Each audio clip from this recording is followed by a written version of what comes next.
Hey everyone, welcome to Flavor Talk with the Barbecue Pro Shop Factory team.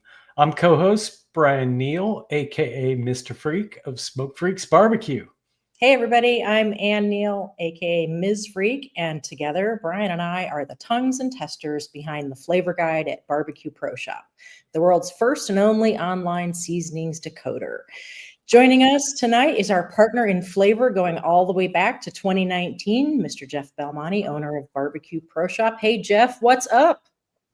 Not much. Good to see everybody tonight. Very good. We are super excited to welcome the one and only Heath Riles of Heath Riles Barbecue to tonight's Flavor Talk. We are really, really excited that you're joining us, Heath. Thank you for giving us a portion of your time and sharing it with everybody. I'll turn it over to you, Brian. Yeah, well, I tell you, I bet nobody is more excited than me because ribs are my jam and Heath is the rib man. And, someone I've definitely looked up to as long as I've been doing this stuff. He's the mastermind behind Heath Riles Barbecue brand, an 81-time barbecue grand champion with multiple Memphis and May World Rib Championships, and in fact is this year's overall Memphis and May grand champion. Congratulations, Heath, and welcome to Flavor Talk. Well, thank y'all very much for having me on. Well, first off, let's give a warm welcome to everyone who's joining us tonight or in the future through the magic of internet streaming. Be sure to drop us comments so that we know that you're here and can introduce you. And of course, post up your questions for Heath, our man of the hour. So we are going to jump right into our flavor talk and get going. We're going to talk about winning. We're going to talk about building out the Heath Riles brand. And of course, we are going to talk flavor because after all, this is Flavor Talk and we got the flavor rib man himself with us. Hey, Eric, what's going on? Welcome to Flavor Talk. Thanks for joining us. All right, well, let's do a quick intro just in case we get some folks on who don't know who Heath Riles is. And why don't you kick us off till we get into the meat of our discussion here. So for anyone that doesn't know about Heath Riles Barbecue, Heath, how would you describe what Heath Riles Barbecue is all about? Ooh, well, where do I start? Wow, that's a great question. Yeah, what is Heath Riles Barbecue at this point? It's a lot more than just you. Well, it is. It takes a village to do everything that we do now, and it's definitely not just me. My wife helped start the business with me and has continued to support me, and she works now as like the HR person, and that's kind of funny. That is my initials, but she kind of handles all the other employees and helps with day-to-day operations and things like that. But kind of who we are. We started off as a competition barbecue team, kind of cut our teeth with that through the years, cooking with several people through the years. And it just got to a crossroads where it was time for me to kind of do my own thing. And of all people, Sweet Baby Ray and famous Dave Anderson talked me into changing my name to my name. And I did that. And honestly come home and put $28,000 on an American Express card and said, I'm either going to make it or break it. And 4 months later, we were cash flow positive, and I hadn't looked back since. It's just been a whirlwind between cooking contests and just starting off with social media and kind of flipping that into selling to mom and pop barbecue stores and kind of local people in our area to our first big account national was Academy Sports. And now we're in I believe it's over 15,000 locations across the country, and we export to over a dozen other countries. Wow. That is an amazing statistic. And, if you think about it, 15,000 retail locations would be a huge, huge operation. And you're in 15,000 of those retail operations as a brand. Pretty awesome as far as I'm concerned. But let's roll way on back. How did you first get into barbecue at all? Like, were you cooking barbecue as a little kid, or how did that come about? So my dad was on the fire department and things like that in the local community we were on, and they were always doing like chicken cooking fundraisers and Austin butts and things like that. And just kind of helped with that as a kid. And as I got older in high school, one of my best friends, his uncle, had a KCBS barbecue team. Well, we really liked hanging around Uncle Don. And, Don got a divorce when we were in 11th grade, I believe it was, our junior year.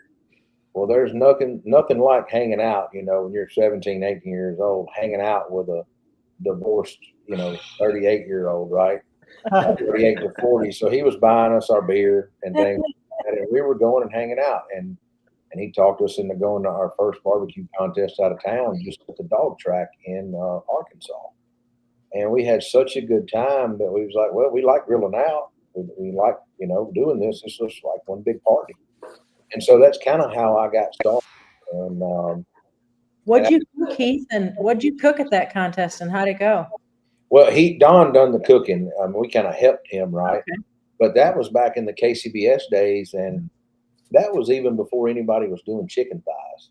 He was still doing drunk chickens, and we were putting 8 cuts of the chicken in the box. So roughly what year in history are we talking about here? 95, 96. We're talking then. There were only pulled pork in the box. There was no such thing as a money mussel. Nobody knew what that was. And so it was just a different kind of thing to do. And had you cooked before at all? No. And so we started practicing with Don. And so by the time I graduated, Don had to go out of town. And so we borrowed his grill, and there was always 2 local contests at our kind of, 4-H arena or fairgrounds, whatever you want to call it, every year. And so my dad was in law enforcement and run the co-op, and we knew everybody. We're like, we're going to go up here and give this a try. And so we borrowed Don's grill and went and had a good time. And we placed about middle of the pack as kids. And so as time went on, both of my buddies kind of fell off, and I kept doing it. I built my own grill, and they would help at those couple times a year. And I turned that into buying a trailer and started cooking barbecue sometimes and selling it on the weekends. And then my buddies, some more of my friends, opened up a racetrack. And so I started selling barbecue sandwiches and barbecue bologna and hamburgers and hot dogs. And it was just a side gig on the weekends, out there racing 4-wheelers and mud trucks and stuff. Man, do you remember much about that first pit you built? Tell us about that. I do. It was a piece of 36-inch pipe, 5 foot long. Called up a guy, and he cut the ends out for me, and I welded them on. And then I cut a hole in it, and I built a firebox and all that. And I had my pipe and all on there. I had a piece of 6-inch pipe as a draw, and I had a piece of 24-inch pipe as a firebox on there, about 2 foot long, and had it built up. And I'd walk around enough barbecue contests that I kind of understood, the looks and the dynamics. And I took welding in school, in high school. And so I done that, but it never did run really good. And the guy that cut the ends out for the grill, he actually built some grills and stuff like that too, as a side hustle, right? Just backyard grills. And so I paid him, I think it was $150, and he built me a 1/4-inch steel thick firebox. And it was like a 2 by 2 by 2 and had air vents in it and everything. And I welded on that cooker. And I ended up selling that cooker years later for $800. And I would probably give $8,000 for it today. But it was just I built it. I cut the door out. I done all that, done the welding myself. And it was just a good pit. But eventually I graduated to like a rotisserie style cooker to the guy that, out of Dyersburg, Tennessee. His name is John Bird, 2 Little Pigs. And he's one of those old school cooks, and he used to build some rotisserie pits like the Southern Yankees. You remember those charcoal rotisserie pits? And I built like the Heartland rotisseries now, built out of Missouri. Okay, gotcha. And, where the kind of edge of the rack kind of went into the fire and come out of it, right? Yeah. And I had a 3-foot model of one of those is what I started out with. And I got a 4-foot model from him. And after I got away from those, I wound up buying a backwoods smoker. Man, it's wild just how much barbecue has changed in the lifetime since you first got involved with it. And look at you now. You're a world champion, an entrepreneur, a content creator, absolutely a barbecue influencer. At what point in your life did you realize that was your destiny, or at least you wanted that to be your destiny? I honestly still don't feel like it's, I don't want to say real, but like that we actually make a really good living and we employ other people doing this, not having a restaurant. And so it's kind of hard to imagine that up front. I never thought it would get that way. I always thought this would be like a side hustle type thing. But I guess, I'm the type of person that I just put my head down and go to work. And so everybody else is always talking and doing this and that, and I just keep going down the road. I mean, whatever. I feel like that's a great segue to our first segment on winning. Yeah, let's do a few shout outs to some of the folks we got with us tonight and then jump right into that, shall we, Ann? Yeah, we got Eric, we got Big Rex Barbecue, Cold Beer Barbecue, Betty, Eric, Brian, we got Weber Ninja, Champa Q, we got Mitchell, Flavor Man, we got Ryan. Thank you guys so much for being here. Yeah, thanks for being here, and be sure to send in your questions as we go, and we'll post those things up and let Mr. Riles talk about it. But let's get into the winning segment. So, I consider myself a student of people and a pretty observant guy. And, I've observed, I think, 3 universal traits among perennial champions, winners, and GOATs.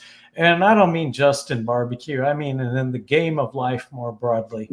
And in my opinion, and I think probably a lot of others too, you're more than qualified to talk about what it takes to be part of that rarefied air. But the traits I see almost universally is going to be a technical mastery of their craft, an extreme and ongoing dedication, and then number 3, mindset.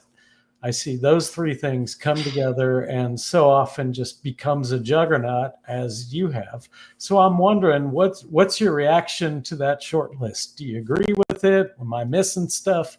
How does that embody you or not? Well, I mean, I learned as a child. I come from a very small family, and I believe that hard work always pays off. My dad worked 3 and 4 jobs, and he died at a young age, 59. And I don't know. It's just if you don't work hard and just a lot of people talk these days about well, I'm going to do this and I'm going to do that. Well, a lot of people that say those things never wind up doing that. Why even talk about it in the first place? Just go do it and get it over with. And you have to set yourself goals. I'm a big goal setter. And I think you always have to be working toward a goal in life. But I think the main thing for me for having if you want to call it a winning attitude, if you don't believe in yourself first, nobody else will. And I tell people that all the time. A lot of people beat themselves up. Well, everybody's in the same race and everybody is individual. So you're in a race with yourself. And some people wake up in their 20s, some in their 30s, some in their 40s, and some in their 50s. And I learned one thing from my family: nobody's coming to save you. It's up to you to do it. And I didn't have a family that could save me financially. And so I don't know. It's you have to work hard, and for anything that's going to pay off in the long run, it's a 10-year road. It's a 10-year investment. And you hear a lot of older people say that, and I used to think that was a joke. There is no shortcut to success, or winning, or whatever word you want to call it at the end. There's no shortcut. If you're not trying to outwork everybody else in your craft, then what are you doing? You're coasting along, I reckon, right? Well, let's talk a little bit just about the technical mastery elements of barbecue specifically. What if anything was hard or took a long time for you to figure out on this long journey of how to make barbecue that wins world championships? Well, one thing, that every piece of meat cooks differently. And having a temperature for a meat is fine for a baseline, but that is not always true. And the one thing you can't teach people is feel. And so I've burnt my fingers up, I don't know how many times, and hands and everything else. And I can't reach in the oven and grab a sheet pan out of it at 450 degrees. But I wouldn't recommend it. mean, no, but I mean, you know what I mean. I don't like a lot of people put on heat gloves when they work a whole hog and all that Yep. at a contest. I don't. I'll burn my fingers up and fish the loin out and just grit my teeth and all that. I'm a little bit different with that. And I Wow. feel like when you can feel what you're serving the judges or whatever you're putting in a blind box, and you can feel the sponginess of that meat, and when you've got on cotton gloves underneath, you're absorbing that cotton. How can you really feel it, right? How? So I just put on a thin set of rubber gloves and burn my hands up. I want to feel that rib. I want to feel the sponginess and everything else. And just, it's a different feel that I'm looking for. And that's something you can't teach people. You can tell them. And, you know, it's something that develops over time after you cook enough, whether it's a brisket or whatever, right? And it's kind of like the old saying goes, when you know how to cook a brisket, when you finally figure it out, yeah, the thermometer just slide in like butter, right? Well, you don't even know Yeah. what the thermometer is, but you just need to know how that feel is. Yeah. And if you can ever master that feel for every cut of meat, you'll be fine. I mean, but that takes years of practice. And for me, as many slabs of ribs as I've cooked, every hog is treated different. Every shoulder cooks different, depends on which side of the hog, you know, used his muscle to get up with and down or her. And so all of it matters. It's a science to all of it, right? It also matters if the wind's blowing, what the barometric pressure is. I mean, I used to write down temperatures and like winds and stuff at barbecue contests, the wind speeds. And then when I go back there the next year, I'd look in my notes and go, okay, it was 90 degrees here. We're 80 now. How's that going to affect my meat? That's going to get done a little bit sooner after that. I go up in Virginia to cook. You need to put it on earlier and expect it to cook longer. The altitude changes the cook time dramatically going to Galax. It took me going up there a few times to figure that out with my tenderness to get it right, the rest times. And a lot of that's just trial and error. But Yeah, I think that's absolutely right. You just got to do it. If you want to get great at something, you got to do it over and over and over again in a whole bunch of different conditions. And you know, it's funny you mentioned the log book and having the wind speed in it. I'm 0% surprised to hear that because it really speaks to that second trait that I so often see, and that's extreme and ongoing dedication. It takes discipline to keep that logbook and to do it every time. You know, you get caught up in the end of the cook and now you want to eat it and then you want to clean your mess up, and you know, next thing you know, it's tomorrow and you've forgotten half of what happened the day before. Yeah. So I'm really not surprised to hear that you do that. well, when Go we ahead. go to events, I make a lot of like, as soon as the event's over, I always take a lot of notes during the event. And when it's over, I do a lot of recaps. And I Yep. file all that type stuff, like Memphis in May, for instance, where I can go back to it next year, know what I done wrong, what adjustments I need to make out of the gate. I don't want to get back out there. We go ahead and reload trailers a different way. If I don't use it, it comes out of the trailer, it's getting gone. I don't Right. want to keep it, don't want to keep my hands on it. I'm trying to be as minimal as I can get nowadays and still get the job done. And See, know. Brian, you hear what he's talking about. You know, Heath does like a wrap up. You make your notes. We do a post mortem, is what we call it.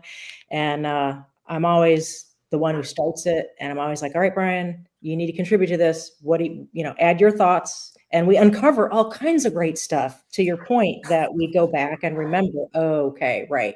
We got to pivot. We got to do things a little bit differently because of our past experience. Those notes are just gold. Heath, I recall a year at Memphis in May, a couple of years ago. I don't remember what day of the week it was, before Saturday. I think it was like a prep day. I don't know. We were there with Steamboat, and I don't know, the team was probably building a floor or walls or something. And I was kind of walking around, you know, just being social, and came by your area to say hello. Didn't see you, didn't really see anybody. And then I realized, oh, you guys were doing a practice run before cook day. And I remember being so impressed at that here's Heath Riles. I mean, how many racks of ribs have you cooked in your career, right? And you know, that was about getting the whole gang together, getting your vibe, getting your process, you know, just going through it. And super, super great example I saw firsthand of that dedication, and just so impressive. kudos to you. I have learned a ton by the example that you've set for us all. Thank you. Well, we actually cooked another 22 racks this year for a practice run before, and we learned. You know, everybody, we worked so well as a team. Everybody that was there this year, I'm still in shock. Not really, no arguments whatsoever. Like everybody was like a machine. And I can't thank my team enough, because it takes a village to win Memphis in May. And we started out setting up beforehand, and like I said, we have a minimal setup. I tore down in 30 minutes. I was loaded, ready to leave. But it's just the work and everybody put in, from washing dishes to making sure everything got put back like it was and all that. It was just insane. There's no question, of all the things I've done in competition barbecue, really for me, barbecue in general, that is the most intense and difficult and sustained thing that I've ever done, you know, especially cooking hogs. But it really doesn't matter if you're cooking ribs or hogs or in between. You know, there is just an incredible amount of work that goes into it. And I can't imagine some of these guys that go down there with, you know, two buddies and somehow get it done. You know, it does, a whole lot goes into that. And it sounds like for you now, you know, a lot of your wrap ups are about optimizing and how to make things run smoother or make it easier on yourselves. I'm guessing maybe at some point in your history where it was more about fixing things. Can you describe a time in your competition history where things went massively wrong and you had to rely on your skills to get you out of the jam? I mean, I've overcooked ribs so many times, you know, walking up and being nice to people. And I talk to everybody that comes up, right? And that's just me. I'm a talker. And so everybody keeps me on track of time. And I go, oh, they're okay. I'll give me 5 more minutes. I got them. I'll get them. And by the time I get over there, they're overcooked or something. Well, it's just how to, you know, take that thing and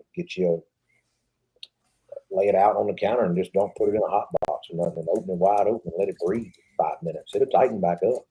And you know, if it's that loose like a money muscle, just take it and cram it in a barrel of ice just a second. There's no rule against that. Take a sheet pan and lay it on some ice up front. You put in the sheet pan. That cold will just shock that money muscle and just get it right back down where you can slice it and it won't crumble. I mean, and I'm pretty sure everybody's done that one before, because who hadn't had a money muscle crumble on you, right? They're easy to get overdone, especially back in the day when you had to cook a whole pork butt all in one. You couldn't just cook the money muscle and worry about that. Man, we used to do some unholy things to those pork butts, trying to trim them out for competitions. I know, and now you can cook a money muscle only. I mean, which is, I don't know, I'm glad of that with the jack coming up with us qualified for the jack, and I'm even practicing right now for the jack. So I'm practicing individually right now on every category, and then in September, all my guys are coming into my place, and we're going to do a full-on run, even build boxes. Yeah, why wouldn't you you're going for another flavor, a world championship. So let's talk a little bit about mindset. How do you get your head right for a world championship? Is it any different than the competition down the street, or is it just another day of trying to be at the top of the mountain for you? Well, you know, like I said a while ago, I think it's more of if you don't believe in yourself first, nobody else will. And I don't think we would have never won Memphis in May if the product wouldn't have been there to win it, right? And so I know that we cook a good rib. I've had a 180 there before at the jack, and I'm going to cook that recipe again. I know it's at nail tenderness. And believe it or not, the one thing that's always got me at the jack has been pork. I've hit 2 bad pork tables both times I've cooked. And I've finished respectively right out of the top 10, you know, with that 180 and all that. And even had a 180 barbecue sauce there. So I just know that I just have to tighten it up and hope that I can hit the right tables, because we know the jack is unlike any other contest. For sure. What do you think, Ann? Should we tell Mr. Riles our pork butt secret? No. There's this stuff called Heath Riles peach rub. Oh, Man, it changed our whole game when it came to pork back in 2019. We lost so many grand championships because our pork sucked. we had everything else figured out in KCBS, you know, where we just knew we were going to be third place with a great ribs call, a good chicken call, probably a second place brisket, and then pork would be, you know, 32nd or whatever. And then we discovered that stuff, and man, it changed fast. 3 layers of various Heath Riles barbecue products, and our pork went from, you know, loser to, yeah, we were winning. My goodness. Yeah, and we really got to thank both you, Heath, and Jeff for that. You know, Yeah. we hadn't used much of your products before we got involved with Jeff, and he really turned us on to them. And you know, the first one was the garlic jalapeno rub. We'll definitely be talking about that one a little bit later. What do you think, Ann? We got some questions from the audience to put up. Yeah, we have a couple to put Let's up do here. a few of those. I love this one. How many times do we have to burn our hands to make it sting less? Well, I've got a pretty bad burn right now. Did it sting though? That got me the other day cooking pork butts. That got me pretty good. That old hickory bit me. And I'm having to keep some burn cream on it right now to keep from getting infected. But it's I don't know how many times I burnt my hands. I mean, a lot. I probably said several choice words that I probably shouldn't have at a contest. I'm feeling pretty good with a couple burns here and a couple burns here. I'm feeling good about my burns. Thank you, Heath. Somebody's got a great pork recipe. I feel like there might be a little bit more to this story than he's letting on here. Not sure. Do you know anything about that, Heath? If I will say, when I probably shouldn't have done what I done last time with Jack. I put all money muscle in the box, made a huge diamond pattern, and I think I had 24 pieces of money muscle in the box. And I said, either I'm going to finish first or the middle of the pack at 50th, and I finished 49th in pork. I mean, but you got, and that was before anybody was doing any of that crazy mess with just turning in money muscle. Yeah. And I'm one of these types of guys. If I'm going to do it, either I'm going to try to do something out of the ordinary or, you know, uncommon. And I just tried something different. It didn't work, but it's not the end of the world.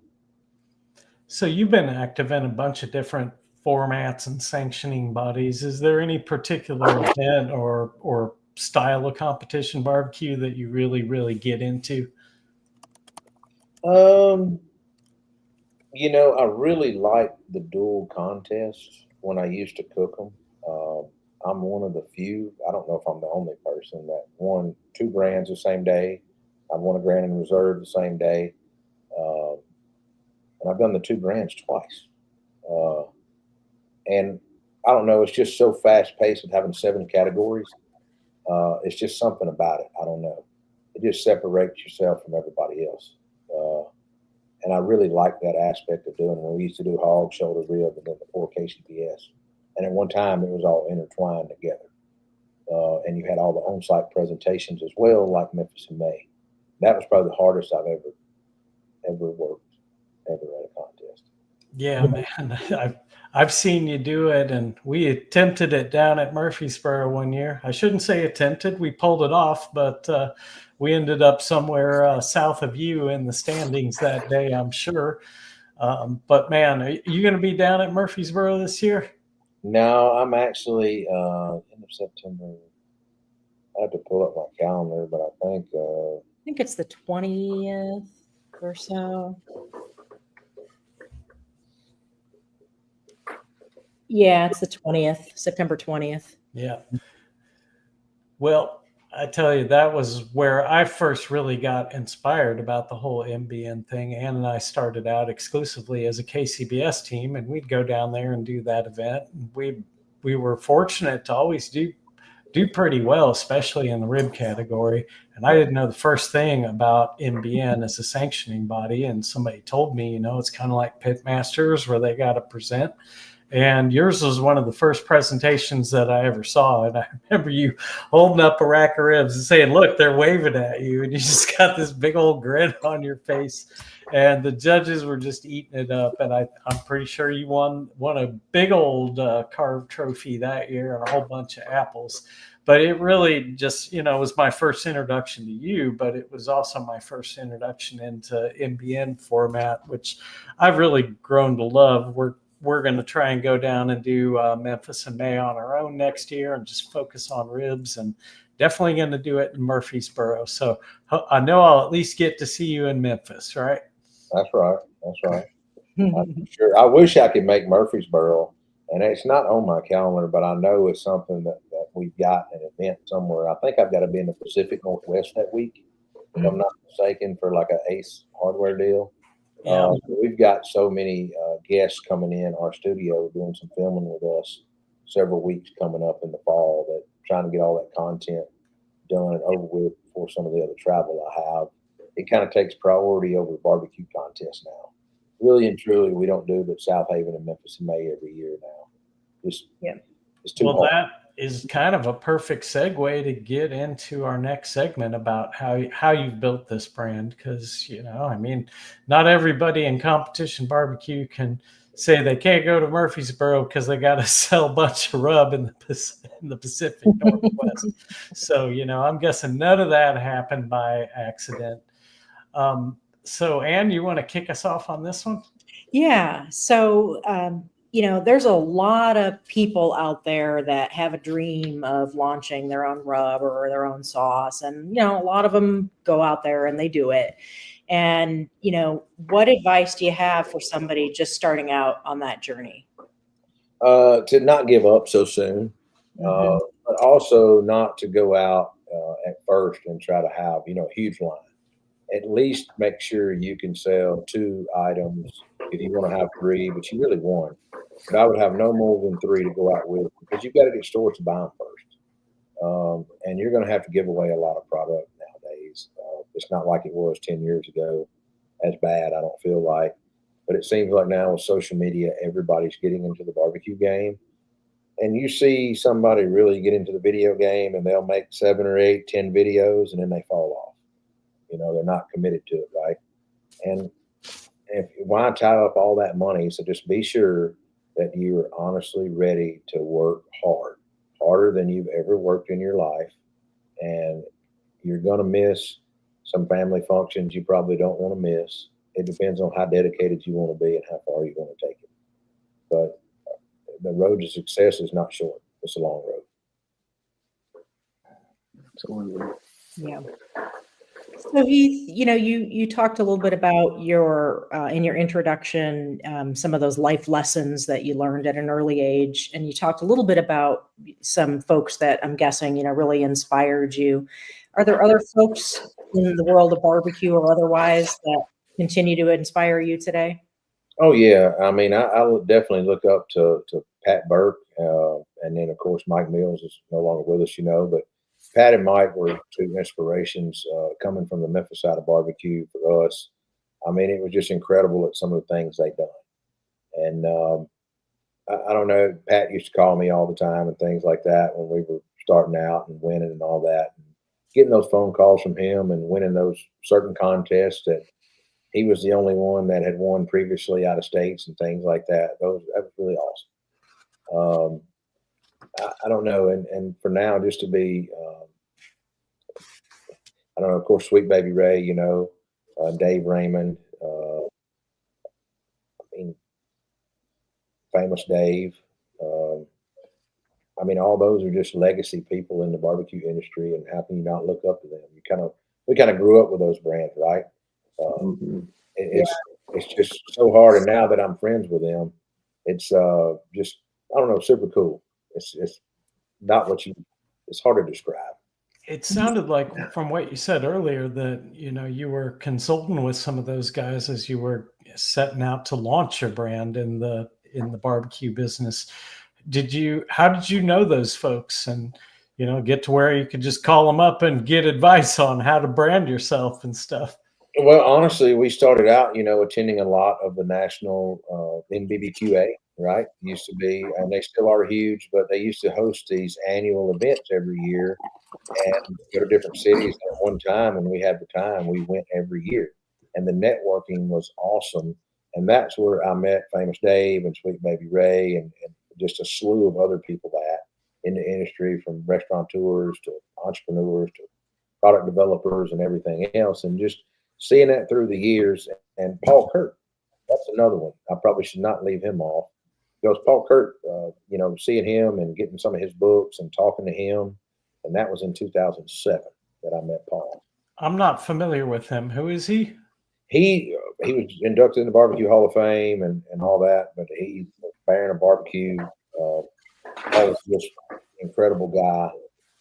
And he had a book named, I think it's over here on my shelf, Paul Kurt's Championship Barbecue Sauce, and it's like 100 and something recipes of barbecue sauce, rub, marinades, and mops, right? And in the back of that book, it has some charts that kind of tells you if you're going to be building a rub or a sauce, you only need to use these in 1 cup increments, or these in half cups, or these in teaspoons or tablespoons, etc. And after talking to him about that, I really understood a whole lot more about building products than I did when I was just going and trying to, I need a little bit of this, a little bit of that, and trying to write it down, right?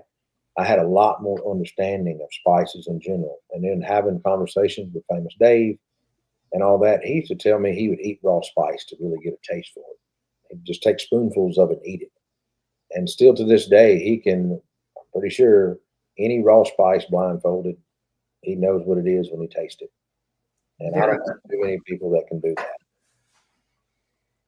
Yeah, no kidding. That's got to be a talent that you Yes. develop for sure. You're not born knowing what turmeric tastes like. Yeah, for sure. What you've mentioned about the importance of networking and relationships, you've mentioned a bunch of names of legends and superstars that in my experience have many of those people that you've named have given me a lot of their time, and they have answered a lot of my questions. They, the squeaky wheel gets the grease. You can approach people and, you can start a conversation. And those people have been very generous with their time, as have you. I mean, that time at Murfreesboro when we did make MBN finals, I approached you and said, Heath, dude, we made finals. Like, what do we do? How do we structure this? We were a little in over our head, and you gave me the time of day. You gave me the breakdown of, the process and the flow, and nobody can do it like you, but that was super cool. That's that barbecue family, man. That world, that community just opens up so many doors, doors. You don't see that with a lot of other sports, right? At least I don't. And so with any barbecue family, everybody's always willing to help you. And there is a few people out there that don't want to help, you know what I mean? They're not those types of people. And I think you get that in any organization. But for the most part, 85, 90% of the barbecue family is, incredible. Yeah. Would give you the shirt off their backs. And I tell anybody, I will give you anything except while I'm building a blind box, and you got to give me 5 minutes for that or 10. And I do whatever I can. But that blind box thing is just, I got to be left alone for that. You can watch me all you want, but don't talk. Don't let me just be left alone. And it's just different, way different. Well, back into kind of how you've built that brand. You said earlier that you were big on setting goals. I'm sure that you had a roadmap for yourself when you were first kicking this thing off and got a lot of good advice. But what I'm wondering now is, where are you pointing that roadmap at next? Like, what's the next milestone that you're aiming for? Well, business wise, there's a lot. With only being, I think we're in 15, 16, 17,000 accounts, whatever I said. And now there's a lot of small mom and pops accounts to go back and fill in now that we're in a lot of the big box as well. And the big box, all of them don't carry a full line of products. Some of them is just 1 or 2. Some of them have 3 or 4, but none of them have no more than 6. That's just the way it is. And we have a product line of about 30 products. And so it's really hard. And when you start managing that type of volume in those amount of stores and going and trying to deal with every mom and pop you can, working in this new wholesale system we're doing, we're a wholesale portal, they'll be able to log in themselves. Well, some people are busy and all that, and if they don't have to send an email and all they can do is log in, it makes it easy for them, right? So we're steady trying to evolve the business, do better, and connect with more people and get our brand in front of more people. And so whether we're out talking to more brokers, or really doing it ourselves, because I really don't hire a lot of brokers. Brokers just don't know your brand like you do. And I think a lot of buyers like talking to me directly because my name's on the bottle. And Well, yeah. different than a lot of other people, we own our own accounts. We don't go through brokers or nothing like that. We have them all ourselves. So we having our own vendor numbers at all these places really makes a huge difference when it comes to communication and, you know, reporting systems and all that. We have a better understanding of our business probably than a lot of others do. And so just trying to take that information and, you know, me being in the beer business for so long, I was in the beverage industry for 13 years. And actually Mitchell was in the beer business as well in a role. And then my director of sales, John, was in the beer business longer than probably me and Mitchell together. And he used to work with Walmart and Kroger and several other big companies, you know, in the beverage industry. And so we have a lot of knowledge with dealing with all that type of stuff. The beer business trains you really well when it comes to those face-to-face interactions and selling and things like that. So, and being prepared, that's the biggest thing. And just like anything, I think knowing your numbers and knowing your information about your brand, a lot of brokers don't know all that. So dealing with us face-to-face, we have all those facts right in front of you. And I think people really enjoy that. Yeah. Makes sense. Well, hey, let's do a couple things from the audience here and then jump into flavor and wrap this thing up. So let's see. I got to mention you got an invitation to go fishing up in Canada next year. That's from Bill DeFluvio. He's a good guy. He's been on our Memphis team a couple times with Steamboat, and he's a lot of fun. So if you like Miller High Life, definitely go fishing with Bill. They catch good fish up there. But on a more questioning note, someone, let's see, where was it? Big Racks Barbecue wants to know for the Jack, you doing baby backs or spares? Spares, 100% St. Louis. All right, man. I guess when in Rome, you got to do like the Romans. How about Memphis? I'm guessing that's always baby backs, right? Always baby backs, always. Yeah. Right on. And you got to give the people what they want. So that's a perfect segue into flavor because apparently that's exactly what you've been doing. You mentioned around 30 products. I think I counted 18 different rubs and seasonings, half a dozen glazes, 4 injections, and I think 3 sauces. So is that about right? I got it all? That sounds about right. And there's cool merch too, man. The iconic Ribman apron, which everybody ought to get them one. I'm personally looking for a black one. We give away red ones at our rib camp every month, and man, they're cool. Get you. I'll fight you for it, man. I'll fight you for it. We'll have a rib. Black is made now. Hey, I thought we could do something kind of fun since we're going to get into flavor. And I know we got a lot of Heath Riles barbecue fans watching tonight. I thought it would be cool if everybody could drop their favorite Heath Riles product in the comments. And I'm going to read them off before we get into our little section on flavor. Yeah, let's see if folks are, if the most popular one is going to be what I think it is. Yeah, but while we're waiting for those to come in, Heath, out of all those different products, we got our first vote, Honey Chipotle. Honey Chipotle. We have a competition rub. Yep, comp rub, also good. What was the first out of all those 30 or so products to come to market? Sweet rub. The Heath Riles Sweet.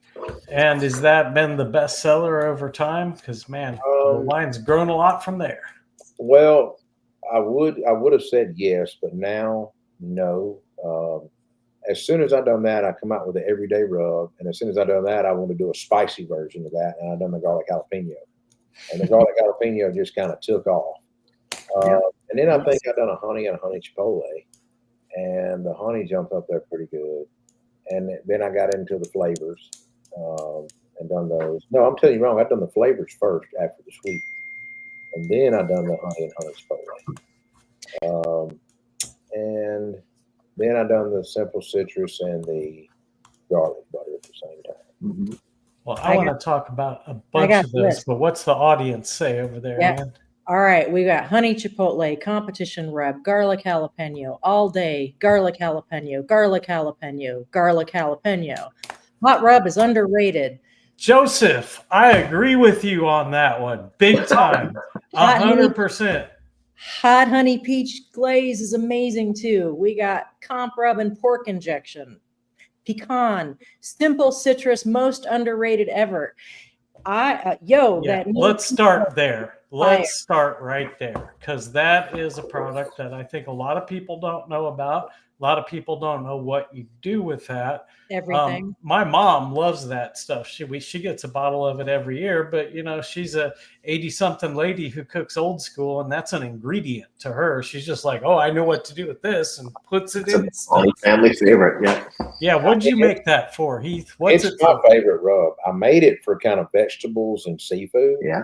But I use it on everything. It's basically the everyday rub that's I've went up in granule sizes, pulled out the sugar, and added some citrus and some lime too. And so it dramatically changed it up, and I added some more garlic to it. It just changed it up so much. I mean, it's my favorite rub at home. I use it on top of pasta, pizza. I know that sounds weird, but I sprinkle it as pizza. No. I don't know. Just everything imaginable like that. I even eat it on some fruit sometimes. Yeah, it's that papa acid, I think, that just makes it Citric magical and wakes up your tongue and makes everything else going on just more pronounced. It's a magic in a bottle. Do you use that stuff at all in your competition game? No, I don't think I use it at all. I don't use it at all in competition. Yeah, I'd be afraid to, unless it's like an ancillary and I'm doing, I don't know, I could figure out ways to use it in that. But yeah, I'm always worried, even though it does something that barbecue needs. Barbecue needs a little acid from somewhere. A lot of people get it from the vinegar in their sauce or whatever it might be. But it's definitely an interesting product that, it'll be more at home in your kitchen cupboard, I think, than by the barbecue grill. Well, I'm going to have to cook some ribs with it now because I don't think I've ever cooked ribs with it.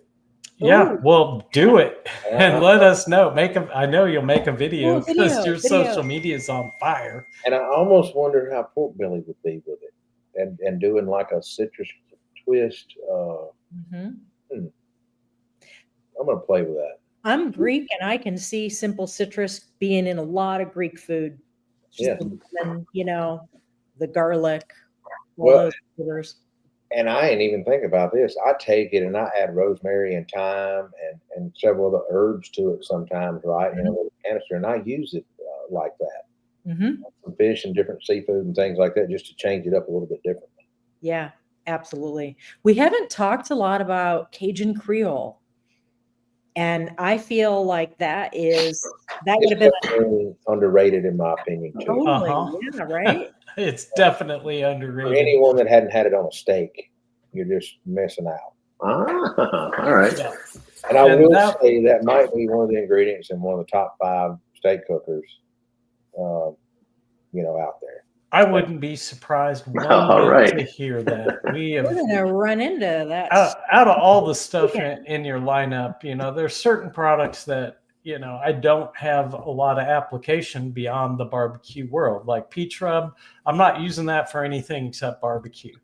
That Cajun Creole rub, that I can use in barbecue, on steak, and in the kitchen just as well. It's just a do-it-all rub. To me, it doesn't. It's an all-purpose seasoning that goes with what I like. I don't necessarily think of it as a Cajun thing, but I'm not from there, so I don't necessarily identify with those flavors the same way. To me, it's just a dang good rub to put on pretty much anything that grows or flies or swims or walks the earth. Thinking about that, we put it on duck too, and the simple citrus. We've had both of those on duck. There you go. Man, that's that of all the proteins that I have attempted to cook, that is one that I am still a long way away from mastering. I've only done 3 of them, and I've got one that was edible out of the 3, but I got a long way to go. I like duck breast, believe it, whether wild or not, but ordering the new large duck breast, to me, you can't be beat. We have a friend that sometimes makes pastrami out of them, and they make duck pastrami. Oh, wow. That's incredible. You buy the big Mular duck breast. I mean, it's a game changer. Man, a whole bunch of people weighing in talking about the Cajun on the comp steak. Might be And a little flavor test on our future that we hadn't considered yet. And Caitlin's got the right idea here with some of your seasonings, and it's a good time maybe to get into that. This year, you launched your first 3 products in your general purpose seasonings line, in addition to your many rubs. So, what's the strategy there? Honestly, just wanted something that we could, wanted some wing stuff and something that we could be used more than just wings, but something that was not like a rub, right? And I'm glad somebody just posted that garlic parm is great on pasta. I agree 100%. I put it in some pasta sauces and things like that too. And on top of pasta, and I use it on top of pizza sometimes and all that too. But just wanted something a little bit different. And I honestly was ordering wings from a soul food place, and we would get buffalo flavored, right, dipped in buffalo sauce, and they would sprinkle with a dry lemon pepper seasoning. And I really enjoyed that flavor. And after having it the first time, I told Candace, I said, I'm going to make a dry seasoning like this. I really like, we were just talking about the citrus and that citric popping like that, right? That buffalo with that flavor, just, I don't know, there's something about it. Very unique. Yeah. Very unique, very delicious. When you launch just like they're meant to go together. Yeah. I am. Well, Mitchell's got an awesome idea here. I use a lot of your seasonings, Heath, as like in a breading, just to flavor up that breading. I did a smoked Chex Mix with that lemon pepper buffalo, and that was super cool. I hadn't thought about using it on that, but I could see where that would be really good with Chex. It was, yeah. You get that sour quality, you get the savory, you get all that little heat. That was pretty awesome. Yeah. And we have got, I'm not joking. We've got every single rub you make in our spice cabinet, except the brand new ones, the seasonings that just came out. And we'll have those. Do we have them already? We have flavor guides on them. And puts a label over everything as soon as they come in, so we can't see what it is till we test it, because it poisons your mind, to know what you're testing. He's right about that. But yeah, we've had those, and we jumped on them immediately. We launched at Barbecue Pro Shop with flavor guides for those. That was super cool, Heath, to be coordinated on that. And that's right. Mr. Freak, do you remember what our very, very first product for flavor guide testing was? Product number A1, Heath Riles Sweet. Yep. Heath Riles Sweet. That was the first, that was the beginning of the flavor guide, and the very first one we published. And, gosh, there's been 18 other rubs and seasonings since then, and then all the other products. And Heath, I'm wondering if there's like a guiding philosophy that runs through all of these products. How do they tie together, and what makes this whole lineup work? Honestly, just trying to go back and fill in some voids in other cooking, I want to say, arenas that I like food, and I still feel like that we're going to eventually come out with some more wing seasonings at some point next year. I imagine there'll be a couple more glazes before it's over with our lineup, and definitely a few more sauces. As far as rub goes, we'll probably wind up with about 20 before it's over with. I've probably got 85 or 90 products ready to go to market right now. Yeah. Like all I have to do is start making labels and ready to go. I've went through all the R&D processes on them every year, and we steady our R&D in products. I work on stuff every week, and there might be a chili season coming at some point or another this year. But that's really the only thing this year, I think, that will be left. And just keep. So where does it start for you, Heath? Was it what you want to make, or what you think people want to buy? What I think people want to buy nowadays, and kind of both. What I want to make, if it's something that I'm making at home all the time and eating, and I keep taking my product and keep turning it into that, I'll eventually turn it into a product. If everybody that comes to my house goes, "Oh, that's good," and I tasted it and tested it with everybody, and I get a lot of good rapport from it, I'm probably going to end up putting it in a bottle. Well, if anybody ever comes to our house, if they're there for 24 hours, they're probably going to get some Heath Riles garlic jalapeno in one way, shape, or form. Because, man, we just use it on everything. it became, soon as we got turned on to it, it became our base rub for just about everything, and it still is. I bet we go through probably 40 pounds a year because we've got 3 bottles going all the time. I've got mine in my outdoor spice cabinet for the grill. We've got it in our competition kit for ribs. We got it in our competition kit for other stuff. And Ms. Freak puts it in pretty much everything. Yeah, it's one of the rare seasonings that goes in our kitchen cabinet. I mean, like that cabinet is like olive oil and black pepper, salt, pepper, and salt, Heath Riles garlic jalapeno. maybe some granulated garlic, and Heath Riles garlic jalapeno. And I keep that honestly, and I keep the beef rub and the chicken rub in my cabinet. And then Boom. I have all my normal spices like rosemary, thyme, garlic, onion powder, right? All that chicken bouillon, olive oils, duck fat spray, beef tallow. I can keep, all that, nonstop. But yeah, and then I have a lot of salts, believe it or not. Okay. I'm all into like finishing salts between malt and salt and Yeah. and all that. So it's definitely different between sea salts and Celtic salts and all that. And so really just understanding a lot of that and getting into it. And I'm just getting into some of that. And I've got some friends sending me some more salt now. I mean, yeah, the Malden stuff is super cool. The Good. is really cool. I mean, but all that is so unique, and obviously trying to taste the salt and us talking about flavor, right? And it's so unique how the salts change so much and what they do for you and how they react to meat, whether you're cooking with them, finishing with them, or whatever. And all that is just so cool to me of testing and tasting that and the different ways and flavors. And that's why a lot of recipes and stuff, or a lot of the products, once I get to the final line of it, I go, I don't feel like I could sell $1 million of that. And I put it to the side. And I know that sounds crazy, and I just throw that around in my head, but I don't know. It's just maybe one day, maybe not. I don't know. And then I do take recipes like that, and we sell recipes to some people. We do have companies that contact us for R&D, and we're looking for this kind of recipe, and I'll go, okay, well, I've already got one. Here it is, and it's going to cost you this. That's pretty wild. Well, hey, of the products you've already got, we've got about 5 minutes left here, so let's put this into speed mode here. We'll do a kind of a lightning round. Any killer combos from your product line or ways to stack things up that people you think ought to know about? Yes, I think the glazes, we use them for drink mixes, like a simple syrup, and especially the hot honey peach, and like doing I just done like a basil, I think, muddled peach with that as a simple syrup. It is so good. I mean, so good. The brown sugar old fashioned, brown sugar honey habanero old fashioned is excellent. So is the maple honey habanero old fashioned. Somebody took the hot honey peach and used it in cupcakes and put it in a icing too, and then drizzled it over the top of the roasted peach on cupcakes. That was in May.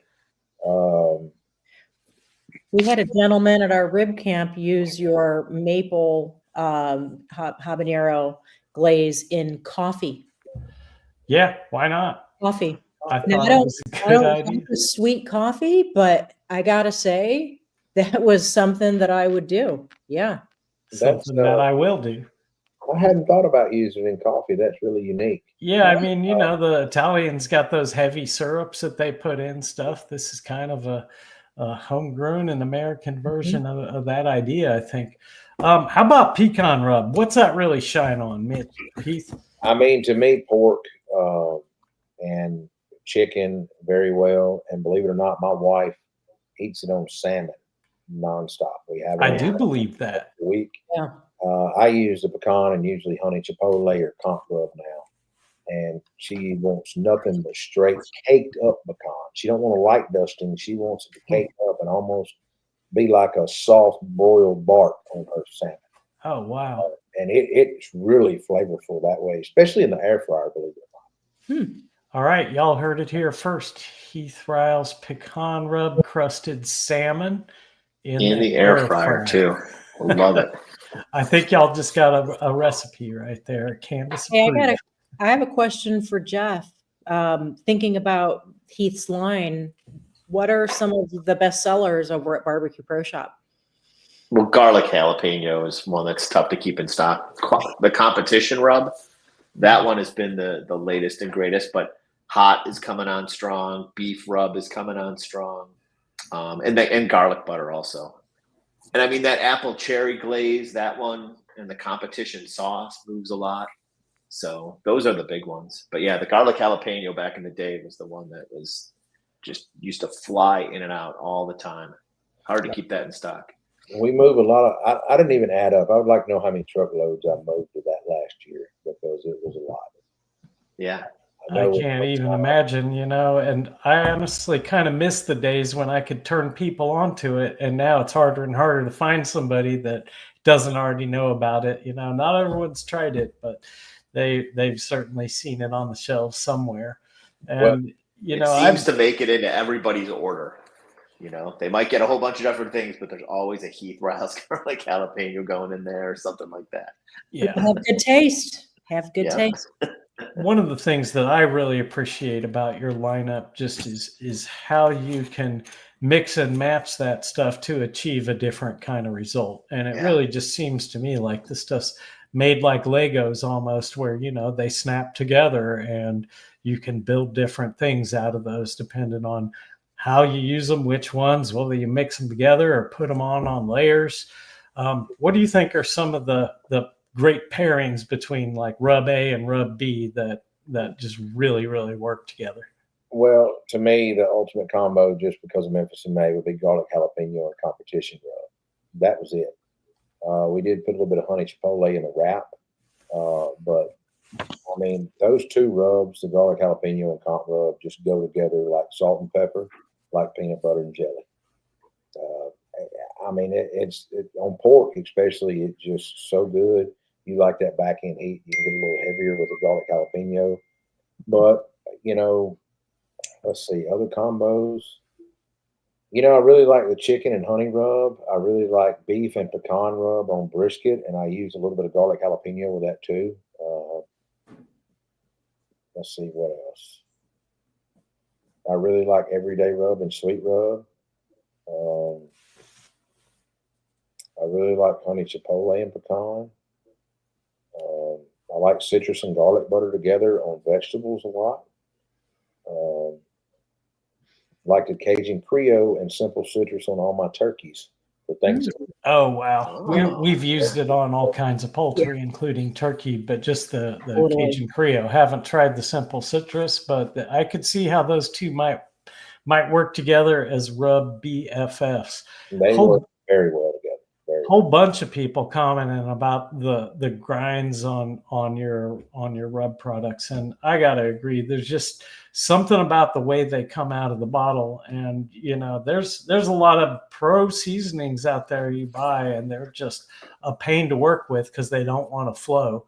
And I'm just wondering, is that something that you specifically engineer into these things to make them work in a hot, sweaty trailer in Memphis in May? Well, and it's also about the types of sugar you use, and it's also the granule sizes between swelling up. And anything with sugar in it's going to eventually clump, right? I don't. No matter what you do, if any little bit of moisture gets in it, or a garlic bulb, if you get it over the heat and you're taking the everyday rub, garlic jalapeno, simple citrus, any of those three are garlic butter, and you're sprinkling them over a hot grill. All that steam is going to go up in that bottle, and when you shut that bottle lid, that steam is going to do what? Swell that garlic bulbs up. It's going to clump that up. And a lot of people go, "Well, why did this rub clump up? I just used it." Well, you just let steam in that bottle. And so, one trick for me, I always pour the rub in my hand when I'm trying to season something over the stove, and use my hand to season it versus seasoning with the bottle. It keeps it from clumping up. Boy, that is a really good tip. And for you folks out there who don't make rub by the truckload and just go grab a new bottle when you need one, get you some of those barbecue shakers where you can just pour out what you need. They got 3 or 4 different lid sizes that snap on, and the medium lid's probably perfect for all of Heath's stuff, but it really will make your rubs last a lot longer. And another trick Miss Freak picked up from somewhere is Get you a brand new toothbrush that you keep with your seasonings and use that to wipe off the bottle after you dump stuff out of there. And then those lids close a lot better, and they'll keep the moisture out of there if it gets a little humid in the house or in the truck on the way to wherever you're going. And then the other point I always tell people is find a way to make your cabinet dark. Don't leave your spices out on the counter, because the sun, the overhead lights, it will mess them up and kill them. Yeah. It's LED is not your friend when it comes to the facings of that. And I don't know if Jeff deals with that some in the warehouse when you've got bottles facing out. It's just part of it. It's the light transmission that you can't deal with in a store. And how many stores have we all walked in and seen it in the front window? Yep. Right? Yeah.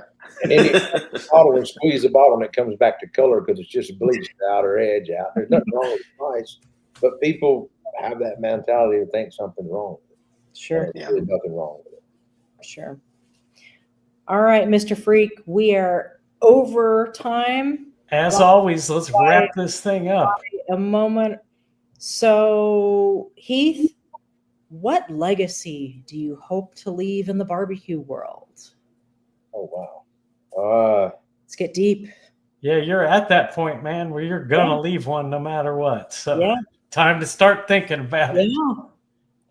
You know, that's a great question. I just,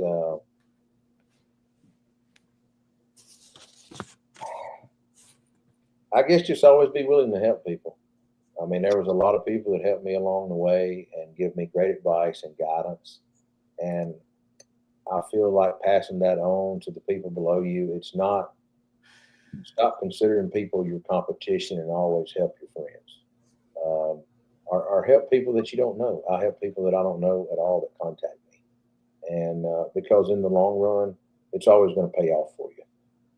Good karma follows you a long way if you just do the right thing. Well, there you have it, folks. Even the giants stand on the shoulders of giants. Heath, thanks so much for hanging out with us tonight and sharing Thanks for all the help you've given me, too. Thank you. Appreciate it. No kidding. And heck, all the people you've helped along the way. And most of us are gunning for you someday and, aspire to beat you out there on the trail. But thanks for sharing everything going on at Heath Riles Barbecue. Be sure, everybody, to check out the full line of stuff. You can get it at Barbecue Pro Shop, Heath Riles website, and just about everywhere else. You can find some of them. But some of the newer ones, some of the ones more competition specific, you're probably going to have to look online to find those. To all of our listeners tonight here live and in the future through streaming, thanks so much for joining us here for Flavor Talk. We will see you next time. Please like, comment, and share and help us get the word out. Good night, everybody, and have a great rest of your week. Cheers. Thanks again, Good Heath. night, everyone. Thanks again, Heath.